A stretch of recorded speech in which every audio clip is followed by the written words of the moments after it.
একটা কথা কি জানেন, আপনার জীবনে আপনার লাইফ পার্টনার যদি ভালো হয়, তাহলে সে কালো হোক, ফর্সা হোক, সুন্দর হোক,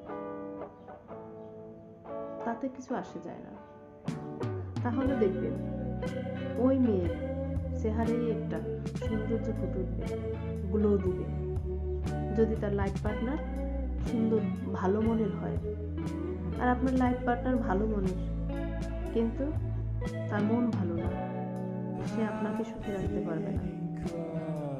সেক্ষেত্রে কি হবে জানেন, আপনার চেহারাও নষ্ট হয়ে যাবে, আপনার মানসিকতাও নষ্ট হয়ে যাবে, সুখেও থাকতে পারবেন না। তাই বলে কি খুব সুন্দর ছেলের দরকার নেই বা সুন্দর মেয়েরও দরকার নেই, আপনি একটা ভালো মনের মানুষ খুঁজে, তাইলে জীবনে সুখে থাকবেন। আপনার চেহারা দেখেই বোঝা যাবে যে আপনি সুখে আছেন, ভালো আছেন। তাই লাইফ পার্টনার সুন্দর হওয়ার দরকার নেই, ভালো মনের হওয়ার দরকার।